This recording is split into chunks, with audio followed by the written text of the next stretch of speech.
This is Perry Vincent at Belize Island Real Estate, and I'm talking to Dennis Caye at Belize Island Real Estate. And today I'm going to be playing devil's advocate. I'm going to be an investor, okay? But I have no idea what to invest in. I don't know what is safe, what's unsafe. I don't know what to expect. I don't know how the various market positions affect my investment, how disasters affect my investment. Do they affect my investment? So we're going to be asking those questions to Dennis to see how he handles these questions. Now, what's interesting is he doesn't know exactly what I'm going to be asking. In actual fact, I don't know what I'm going to be asking. Yeah. I'll build on what he says. Yeah. This is unscripted. This is really unscripted, unprepared. Okay. And I told Perry, give me the hard questions. Yeah. Right. And let me start off by saying Belize is not for everyone. Right. This isn't the right investment vehicle for many people. It's not the right retirement vehicle, but it is for some of them. Absolutely. So I'm going to be completely open and transparent with my answers. There we go. So imagine, right, I'm looking to invest. Okay. I've got maybe 100,000, a couple of 100,000. Okay. I'm looking to invest. Now let's suppose I've got 60,000. Okay. Could Belize be for me? Yeah, it could. So first of all, I would want to know, why are you looking at Belize in the first place? Okay. What is it about Belize that you like? What have you researched so far? And what are your main reasons for investing? So you say the word invest. Now, most people think about investing for a financial return. They want to put some money somewhere so they can get a financial return. Right. So that kind of plays in with what I would recommend for you. Would I recommend a strictly investment property, like the only reason you're buying is just for the financial return? Right. Or is there a lifestyle component? For example, would you plan on coming down to Belize 2 weeks, 2 months, eventually maybe even retiring here? That would sort of help me make a decision on what properties might be best for you. Okay, so let's go down to 50,000. 50,000. I've got 50,000. Yeah. And I just want to put it somewhere. You know, the banks, let's face it, the interest rates, I get nothing out of that. Right. Okay. The stock market, you know, I've heard that can be lucrative, but it also can be disastrous. Absolutely. Very volatile. Very volatile. Yeah. So is land investment more stable? Yeah, it is. It is. Let me give you a couple reasons why. First of all, you're probably familiar with the term called insider trading. Yes. Very illegal. You can go to prison for this stuff. Right. Right. So if you are buying and investing in the stock market and you have some insider information and you go ahead and use that to your advantage, right, then that's illegal. You're going to prison. That's, you know, highly unrecommended. Right. With Belize real estate, insider trading is everything. Because you want to know what's going to be happening in the future in some of these different areas. And this is not illegal. So this is why you want to work with someone like me or another reputable agent who knows what direction some of these neighborhoods in Belize are going in. Okay. And what we call that is buying in the path of progress. Right. So for example, north of Rocky Point, right now that area is very isolated, not easy to get to, but we see things that are coming up on the horizon that is going to make this area a lot more valuable in the future. What things? Well, let me talk about those in a bit. Yeah. Let me talk about okay. So first of all, yeah, there's the paving of the road up to Tranquility Bay. Okay. All right. So that's going to make this area a lot easier to get to, mm-hmm, right? And also just behind, in this area called the Shrimp Farm, just behind Tranquility Bay, okay, they recently made an announcement that they're going to be giving 700 lots to local Belizeans. So this will form a nucleus of a new town. So eventually, this area will be populated. Think about 700 Belizeans eventually moving up there. Yeah. And that is very close to Robles Point, to Rocky Point, and even going up to the Mexican border. So we're talking 700 families, really? Could be, yeah, in the future. Now, some of these families are going to get their lots and give them to kids, grandkids. Could be a family legacy property. But as an example, look at Heredia subdivision, okay, which is about 9.5 miles north. That area was subdivided and given to locals, and the area now has dozens and dozens of families living in there. There's grocery stores, there's little restaurants. This is what happens when an area gets put in the path of progress. Okay. And so what does that do for property prices, land prices? Oh, they go through the roof. Right. Because imagine this, in Secret Beach. All right, my clients are very familiar with Secret Beach. They've seen what that is today.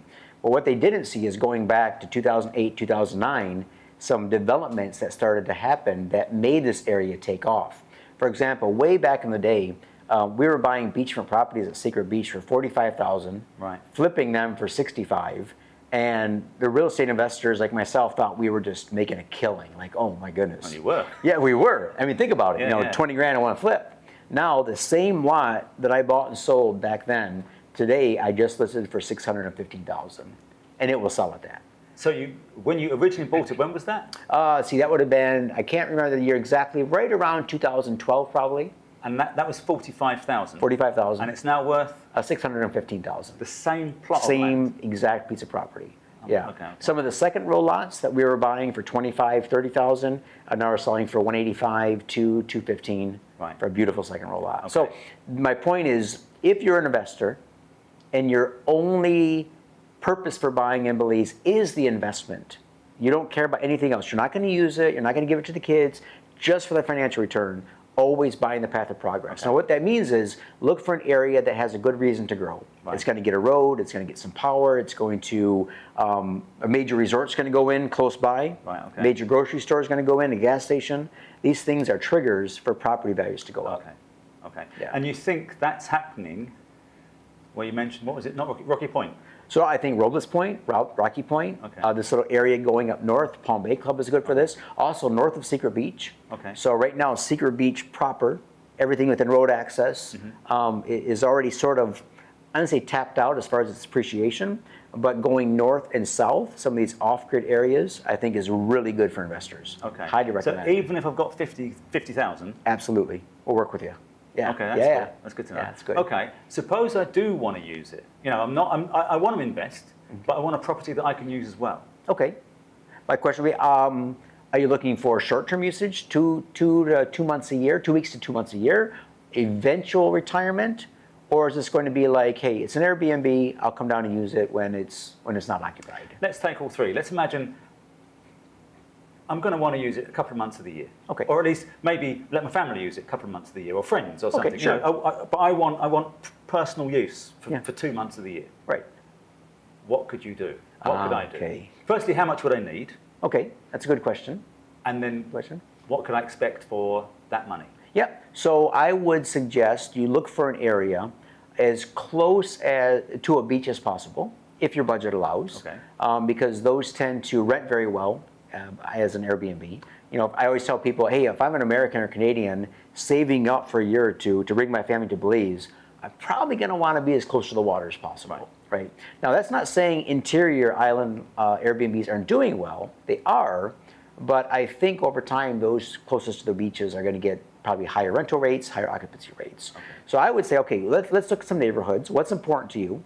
Is it important to you when you go out to dinner with the family to be close to San Pedro or close to grocery stores? Do you want to be on the East Coast that we are now, facing the reef? Do you want to be on the West Coast, looking at Secret Beach area? What areas appeal to you? And then try to find the best deal for land in those areas. And then, what is your budget? Do you want to start off with a little casita? A lot of my clients do this. They'll have a nice piece of land, and they'll build a little 1-bedroom, 1-bath casita that they can use over the next 5 or 10 years. How much is that? So let's see, land, let's say you spent $50,000 for the land. Okay. And then you built another little casita for, say, between a decent casita, you know, something you can actually live in. I would say between 100, 150,000 US. Okay. Depending on it's off-grid. If it's off-grid, it needs solar, you know, rainwater cistern. If it's on-grid, you don't have those expenses. Okay. But you got to look at ongoing utility costs. So it's a balance, right? Okay. You know, your budget. Do you want to be able to flick a switch? Mm-hmm. You want to be off-grid, a little bit, you know, living the island dream. So leads to another question. Off-grid is a bit sketchy, isn't it? It has a reputation of people living like in Alaska, where you know like there's bears, going to the front garden, that kind of. I mean, that is how it feels when you talk about living off-grid. Right. You feel like Rambo is going to be running through. That's it. That's it. Is it like that? It's not like that, and as proof, look at everything in and around Secret Beach. Every single Airbnb, I'm talking from the casita to the 4-bedroom modern house with AC in every room, with running water, jacuzzis, pools. Every restaurant at Secret Beach, every hotel at Secret Beach, everything is completely off-grid. Every restaurant and every hotel? Everything, completely off-grid. And what kind of hotels we got over there? Right, so we have some very nice boutique hotels, like Casanova Cabanas, There's some really nice Airbnbs that I can send you links on. So when my clients look at this, these aren't skimping. You know, Right. you're not roughing it Right, on these okay. Airbnbs and homes. And Belize, our builders here are so used to building off grid. It's not unusual for them. Right, okay, You know, they can build something like this, or which we're in now, a Diamante, Okay. or they can build an off grid home. You know, north of Secret Beach, just as easy. Okay. Yeah. So it isn't actually. How reliable is it though? You know.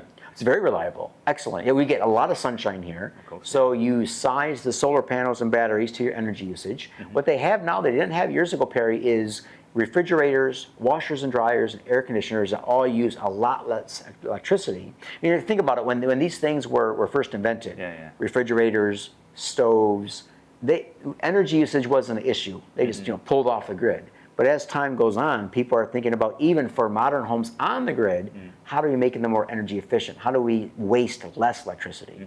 So there's a lot of things you can do now that you couldn't do before. Okay. And the water. The water. Where does the water come from? Okay, all right. Yeah. Yeah. Because let's face it, without knowing it, we use a lot of water. We do. The average individual uses gallons and gallons of water a day without realizing it. Absolutely, absolutely. Where like a family of four, it's ridiculous. Where's that water come from? Okay, again, I'll use some of the Airbnbs in Secret Beach as an example. We have 4-bedroom homes. Usually they rent with 4 couples in them. So you have 8 people using the home, plus you have sometimes a chef, a caretaker, heavy water usage. Right. So the number one place it comes from is the sky. Okay. We usually create the roofs on the homes to drain into a large underground cistern. That's all good pure water, but they'll run it through a filter system so you can drink it, use it for bathing, anything you need. Okay. In addition to that, a lot of the larger homes would just dig shallow wells. You'll pull up the brackish water from underneath the house and run it through an RO system. RO, reverse osmosis. Okay. Yeah. It's a technical term, but they're very easy now to install. They're not a big deal. And these RO systems can produce, all the water you need for your home. Not a big deal. Right. In fact, as an example, Casanova Cabanas, which is this, I believe it's a 4 or 5 bedroom mini resort, plus the couple lives there who runs it. The entire resort operates rainwater, little RO system. They're good to go. Right. Now the problem with RO Tell me. is it's what's known as hungry water. Hungry water. Yeah. I've never heard of this. Yeah. It has no minerals. Yes, correct. Okay. Correct. So what that means is when you drink demineralized water, like distilled water, Yeah. because it has no minerals in it, Yeah. it will draw minerals out of your body to balance. Yep, sure. Okay. Sure. So it will take out the phosphorus, the calcium, the potassium, the magnesium from your body. Yeah, that sounds So horrible. It does. But this is the point, you see. If you only drink distilled water, Yeah. that's why it's called hungry water. It takes from you Right. nutrients that you need. Correct. What do I do? So this is a good question for the Belize Water Service. BWS provides water service to the entire town of San Pedro and some areas going north. So some of the areas where we're sitting right now do have city water. Okay. And BWS runs all their water through an RO system, and then they add back their minerals. Okay. And this is what they do almost all bottled water around the world. Right. They add back in the minerals to a certain degree.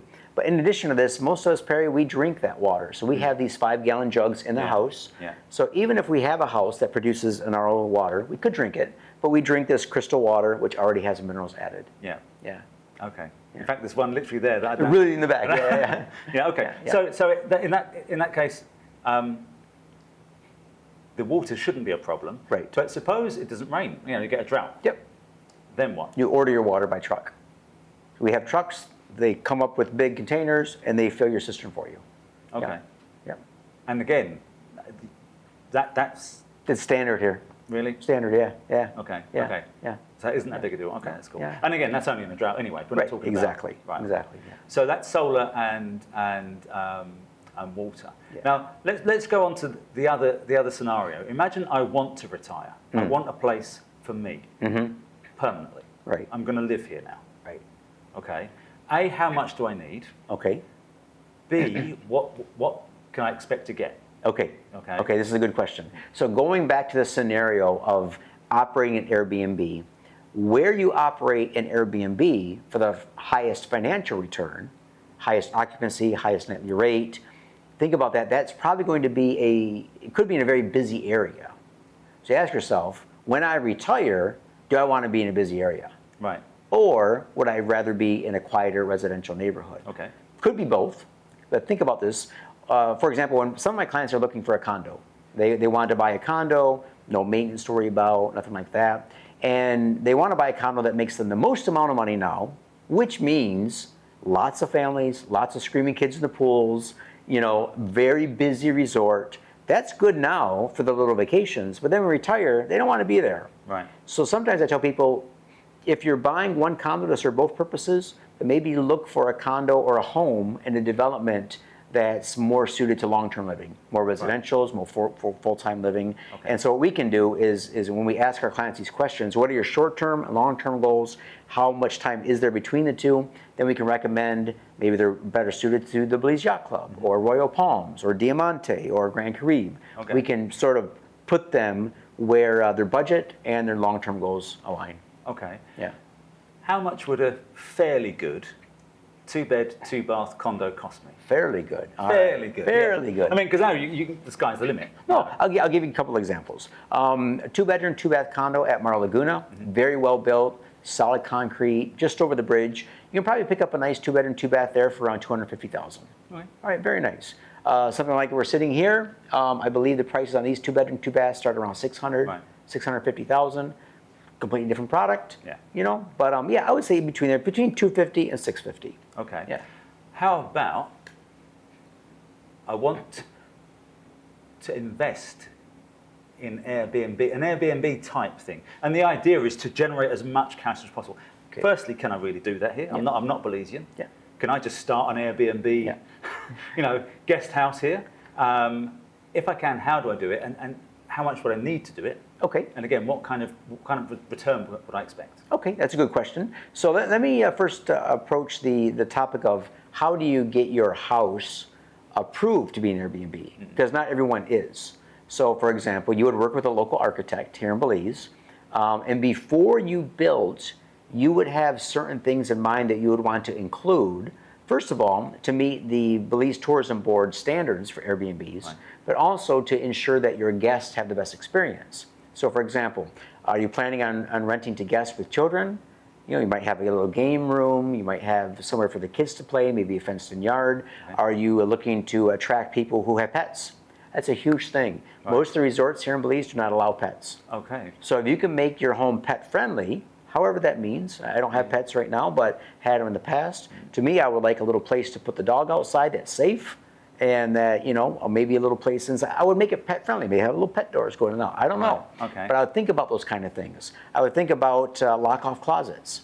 So you as an owner, let's say you own a home, when you leave, you don't want the Airbnb guests to have to look through your bathing suit and toothbrushes. Yeah. You want to have a lock-off closet for that. You want to have one in the kitchen, in the pantry. Right. Along with that, the Belize Tourism Board has a certain amount of requirements. For example, safety exits, fire extinguishers, railings, all sorts of things. You can, it makes sense, right? They want to ensure that a guest who comes to Belize has a good experience. And so what you would do is you would build your home to their specs, make sure all those are included, and then you would engage someone like Josie Dawson, which is a good friend of ours. She helps people get their BTB tourism license or their hotel tax license. You know what a hotel tax license is? No, go on. Okay. We're sitting here in the beautiful Diamante. This complex has a hotel tax license that's able to be operated as a hotel. Right. All right, so they collect the rent, they pay a certain amount of tax to the Belize government, Belize Tourism Board. It's licensed. A single home as Airbnb also has to be licensed. All right, so what you would get is you would actually get a hotel tax license even if you just have a single family home, so you can operate as a hotel. What would that cost me? The cost isn't that much. The bigger challenge is having someone who's qualified to walk you through the process. If you just try to do it yourself, Perry, it's a nightmare. But like anything in Belize, you need good qualified help to buy real estate, to help you get things like work permits, like hotel tax license, working with the BTB. None of this is complicated, but it really helps to have a qualified expediter to help you with these things. Okay. Yeah. You touched on something about safety, something safe, somewhere safe for your dogs. Two questions. Firstly, is Belize safe for me? Imagine I'm a guy in my 50s. But imagine I was a woman in my 80s. Am I safe here? Yeah, absolutely, Really? absolutely. And as proof, I can give you a couple of different blogs to go on. One is called the San Pedro Scoop. Single woman who moved down here years ago. Steph and I know her very well, and she talks extensively about what life is like in Belize as a single woman. But also, you can talk to any locals and anyone who lives here full time. Right. All right. So the country of Belize as a whole is extremely safe. There are areas such as Belize City and different areas of the mainland that you wouldn't want to be around. Right. You know, just as Like London? like Like London, like yeah, Detroit. Yeah. You know, like Paris. Yeah, You know, anyway. each country has those. But you know, Steph and I have been living here full time for 12 years, and then coming and going for another 10, and we've never had a problem. Okay. Never had a problem. I want to live the Tarzan lifestyle. Tarzan. I want to live in the jungle. All right. All right. Am I going to get eaten by, Yeah. you know, cheetahs or by jaguars or, you know? It depends. Are you walking Because it is around? the jungle, isn't it? Are you walking around with seasoning, you know, or you know? I wouldn't normally, but yeah. But I mean, we are talking about the jungle, aren't we? Yeah, When we absolutely. talk about mainland, it Yeah. is jungle. Talking jungle property. Absolutely. So how safe is that? Okay, so for example, the Caves Branch area, or the Bali Residence area, just off Franks Eddy's village, a beautiful Caves Branch river that runs through it, and there's full jungle properties available. Right. When I say full jungle, I mean like monkeys swinging from the trees, you know, jaguars underfoot. I mean, it's the full-on experience. Okay. So you asked about safety in those areas. So first of all, what you have to know is that, you know, jaguars instill this fear in people. You know, they're big cats, like, oh, I don't want to get eaten by a jaguar. Jaguars are so skittish and so stealthy that they avoid humans at all costs. Okay. I know people that have been living in the jungle for years, they've never seen them. They'll see some tracks once in a while, but they've never seen them. And so you don't have to worry about jaguars. Okay. And go ahead. Oh, how about things like mosquitoes, malaria, this Yep. kind of thing? So no malaria in the country. There hasn't been for many, many years. Okay. You know, and if someone fact checks me on this, I believe in Toledo, down in some of the Mayan villages, there was one case in the past year. But otherwise, Belize has been considered malaria-free for a long time now. So Okay. You don't hear about malaria here like you do in some parts of Africa.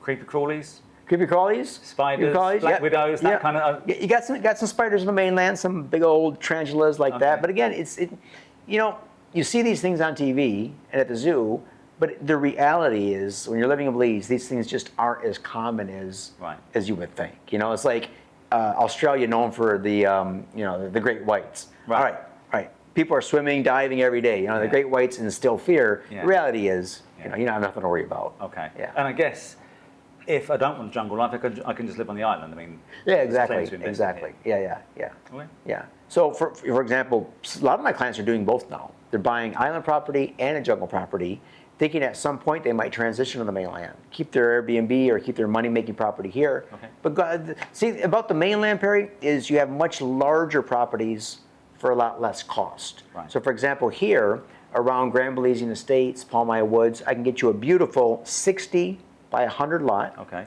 For around 55,000. Okay. On the mainland, I can get you an acre, a full acre, for between 40 and 50,000. Okay. So imagine that 6 times the size. Right.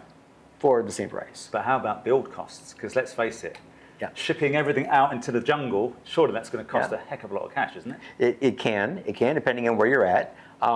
Build costs on the island right now where we're at, Ambergris Caye, they are much higher than they were in the past. Okay. It's, you know, product of progress, you know. So actually in the mainland, your build costs are less. They're about half. And I don't say that to discourage people from building, because Ambergris Caye is still the #1 tourist destination in the country.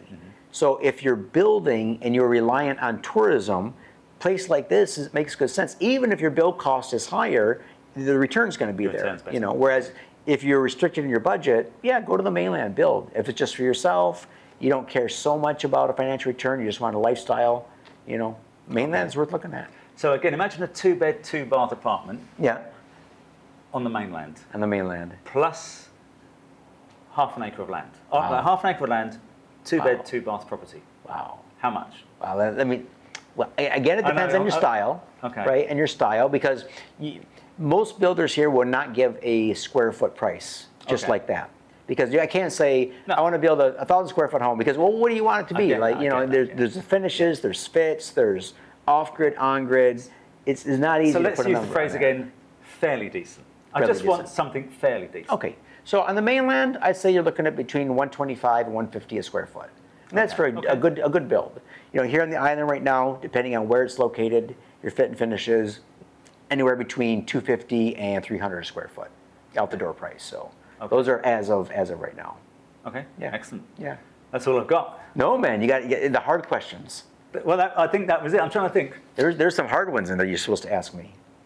Honestly, I'm trying to think of what else I can ask you. I mean, no, how about like COVID? How about COVID? How about that's it? Yeah. What happens then? What happens then? What happens if I've just invested? Yeah.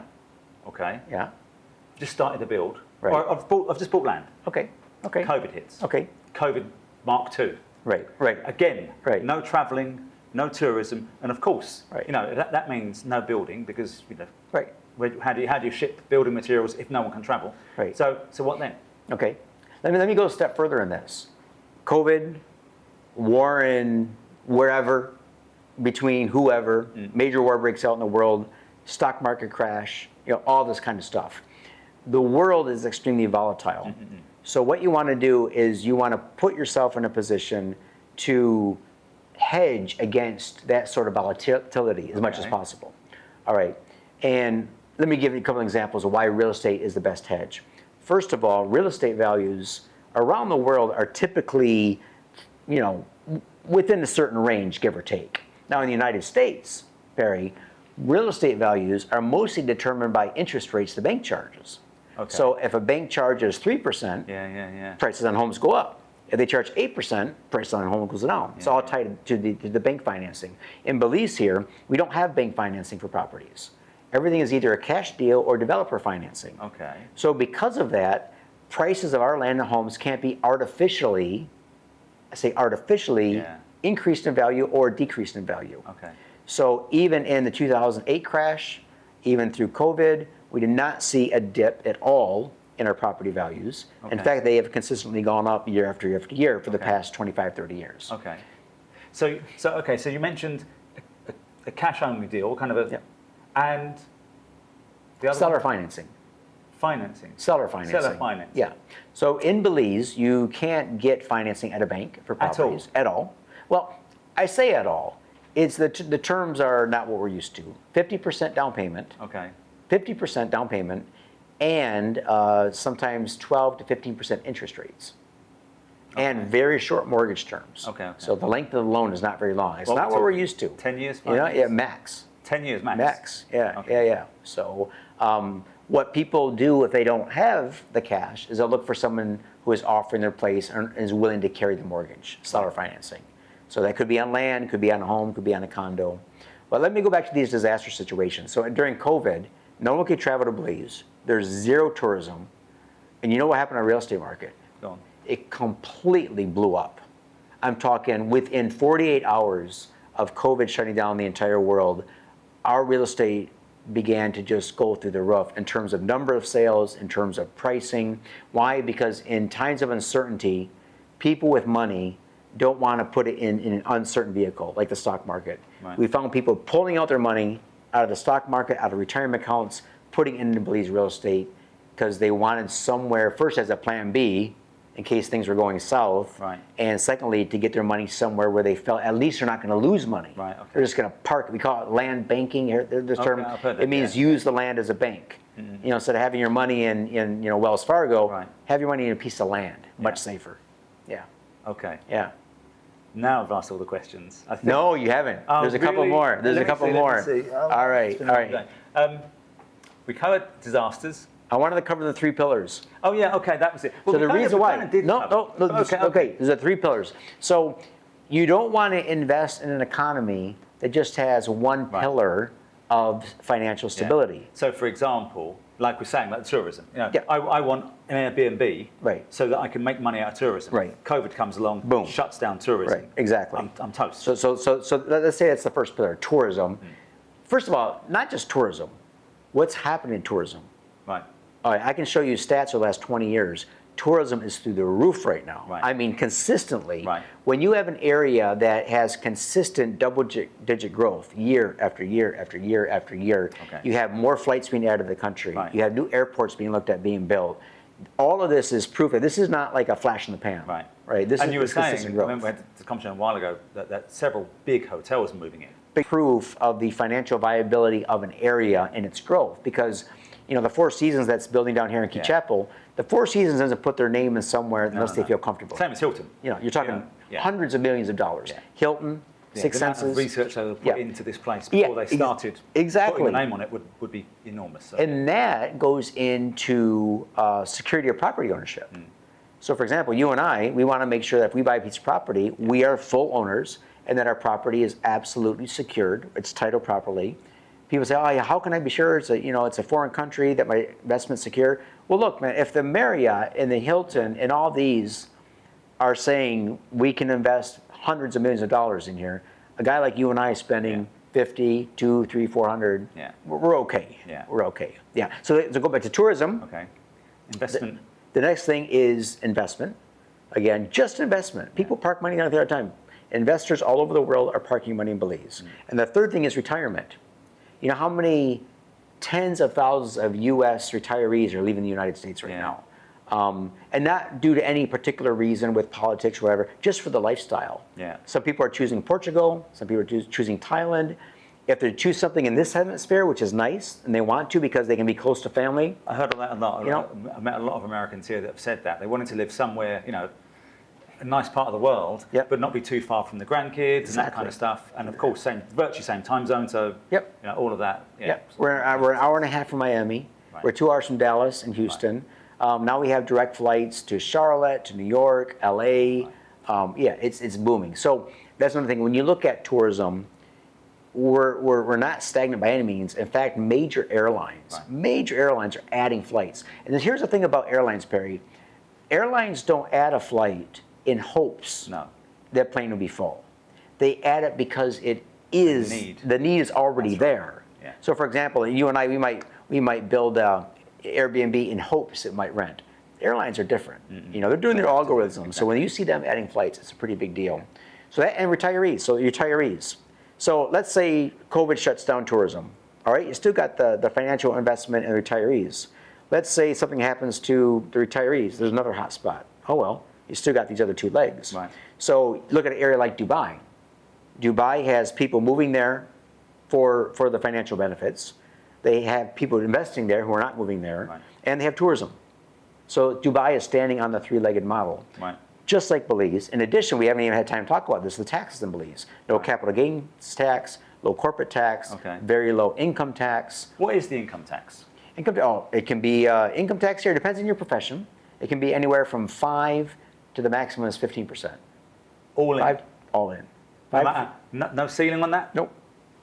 No matter how much more I earn? No. 15% And max? as of right now, Belize does not tax your worldwide income. Belize does not tax your worldwide income. So for example, places like the United States, you're a U.S. citizen, they tax your worldwide income. In Belize, they don't. You're making money in some other parts of the world. You have an offshore. Belize is not taxing that. They so just they tax only the money. What you make here. Absolutely. Yeah. No capital gains. You buy a property for 100, you sell it for 200. That 100 is yours, free and clear. No tax at all on that. Yeah. That's what you've got to get you doing. Yeah. So that's good to know. That's good to know.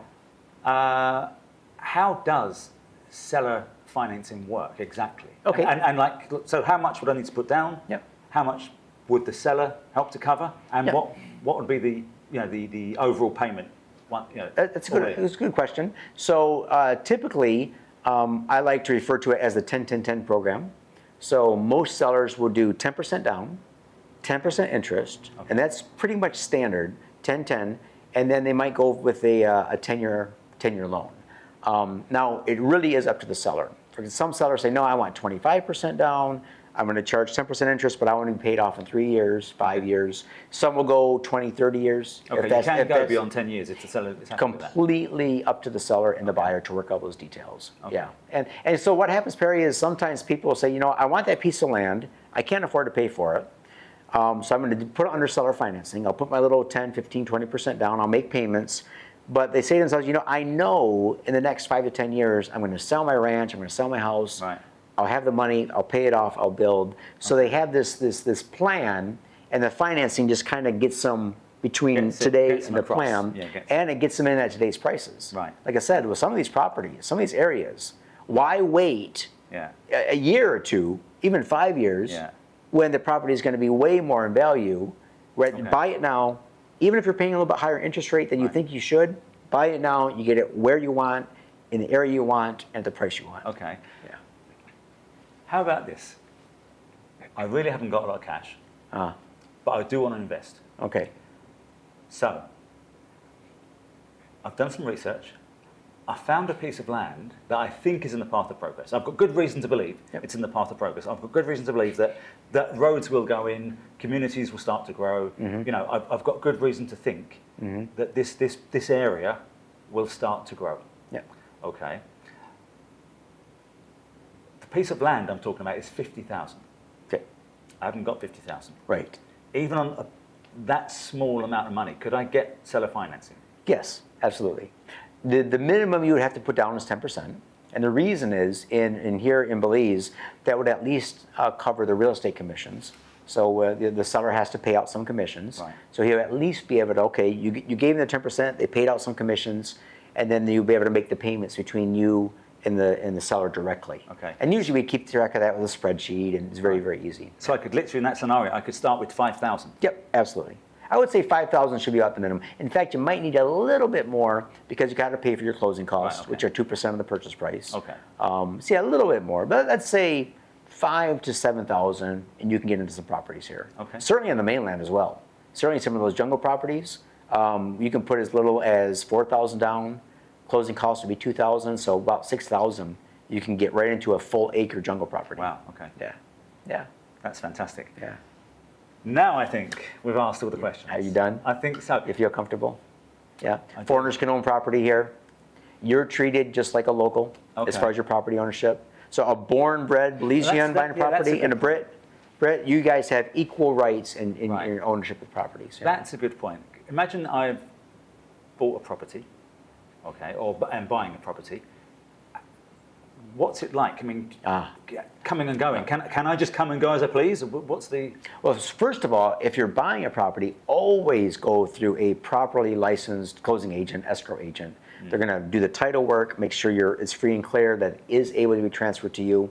Right. I use Alberto at Belize Caye Investments for 95 to 99% of all my closings. You can use a lawyer of your choice, but definitely do not do any side deals. Okay, okay. The only time I've seen people get burned here in Belize, if they try to do a side deal, Right, okay. keep it away from the escrow agents. Let their escrow agents do their job. You're going to be protected. Right.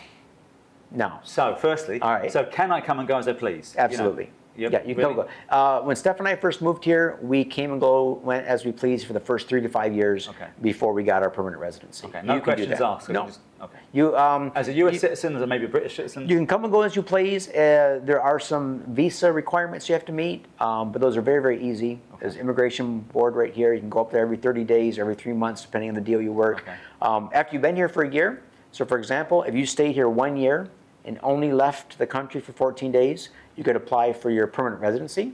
Okay. And then 5 years after that, you can get your second passport. So you Wow. can you can have your British passport and you can get a Belize passport. So 1 year living in Belize, Yep. and I can apply for for permanent residency, and which never expires. never expires. Okay. Yeah, yeah. So it's one of the easiest countries in the world to move to. And that's one thing that's important to tell our clients, because a lot of people, especially in a moment of emotion, say, that's it, I'm leaving this country, I'm moving to, and they pick a country. I'm moving to Canada, I'm moving to France, I'm moving. They don't realize they just can't do that. Yeah. Like France just doesn't absolutely. accept you. Man. Canada just, you know. that's true. Most countries. Yeah, yeah. Belize is one of the few countries you can literally land in this country, do it properly, never leave. Right. It can become your home just like that. Okay. So yeah. Okay. Then you mentioned escrow companies. What are they? What do they do? Why do I need one? So what an escrow company is they're the middleman between the buyer and the seller. So you have your buyer, you have your seller, and then this escrow company or lawyer will look at what the buyer is selling you, run their checks to the lands department, make sure it's free and clear, make sure the title is legitimate. They will accept the money from the seller and then pay out the money to the buyer. So these act as your legal representation in these sales. For both parties? Yeah, so normally the buyer chooses what agent they want to use. Okay. And the agent basically does work for both parties because it's one transaction. Right. You know, so there isn't a need for each to get their own because it would be redundant. Okay, okay. So that means the escrow holds the money Yep.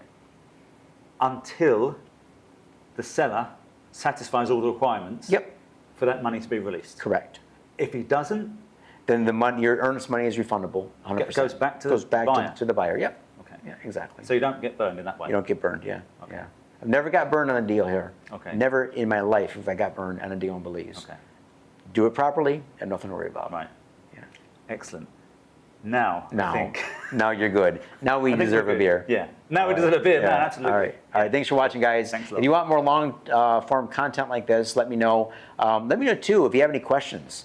Send Perry all your hardest questions, whether Please. it's about investing in Belize, property ownership, neighborhoods, path of progress.